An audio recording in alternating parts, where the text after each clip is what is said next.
حضرت ابراہیم علیہ السلام کی پیدائش جو ہے بابل شہر جو کہ عراق کا ایک شہر ہے وہاں ہوئی۔ آپ کے والد کا نام تاریخ ہے اور والدہ کا نام نوحہ ہے۔ تو آپ دیکھیں، اور تاریخ یہ اللہ کے بڑے نیک بندے گزرے ہیں آپ کے والد محترم۔ اور دوسری بات، ایک عقیدہ اہل سنت والجماعت کا یہ ہے، سرکار کی حدیث مبارکہ کی روشنی کے اندر جتنے نبی اور جتنے رسول ہوئے ہیں، اللہ تبارک و تعالیٰ نے ہر نبی ہر رسول کے والدین کو ایمان کی دولت عطا فرمائی ہے۔ نیک صالح والدین کے گھر ہی پر اللہ تبارک و تعالیٰ نے انبیاء اکرام کو پیدا فرمایا ہے، اور سرکار نے خود فرمایا ہے کہ میں آخری نبی ہوں، تو میں جو یہاں تک پہنچا ہوں پاک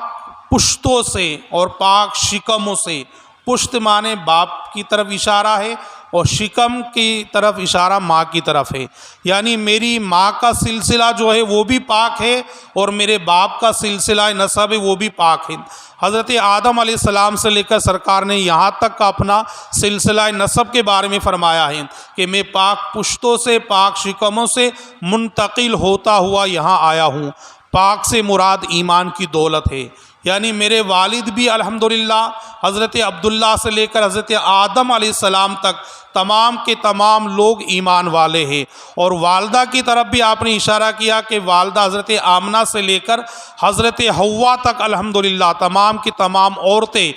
یہ تمام کی تمام پاک دامن اور ایمان والی عورتیں ہوئی ہیں۔ تو حضرت ابراہیم علیہ السلام کے والد کا نام تاریخ ہے، اور اللہ تبارک و تعالیٰ نے بتوں کی گندگی سے آپ کی حفاظت فرمائی ہے۔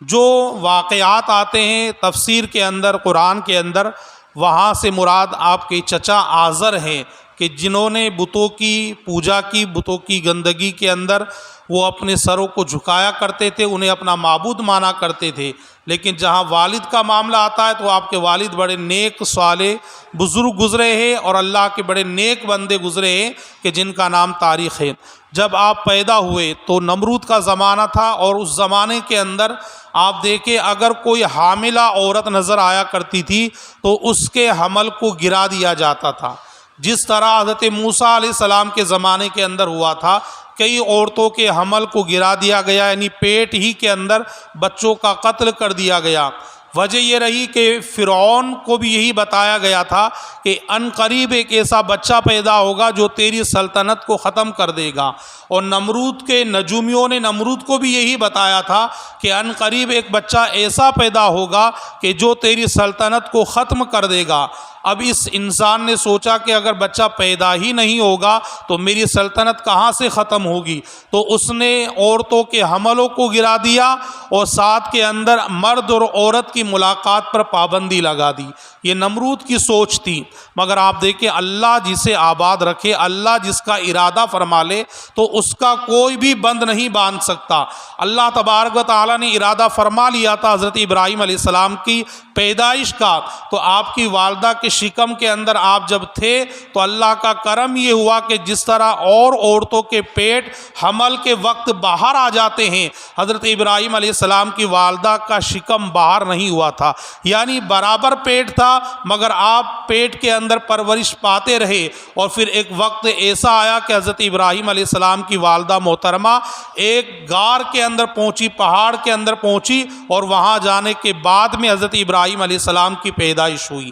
اللہ کا دوسرا کرم دیکھیں کہ والدہ آپ کو چھوڑ کر غار کے یہاں سے آ جاتی تھی، اور جب واپس ملاقات کرنے کے لیے جاتی تھی تو حضرت ابراہیم علیہ السلام کے ہونٹوں پر دودھ پاتی تھی، یعنی دودھ کے نشان لگے ہوئے نظر آتے تھے۔ تو حضرت ابراہیم علیہ السلام کی والدہ محترمہ نے دیکھا کہ اللہ تبارک و تعالیٰ نے ابراہیم علیہ السلام کے لیے ان کے انگوٹھے سے دودھ کو جاری فرما دیا تھا۔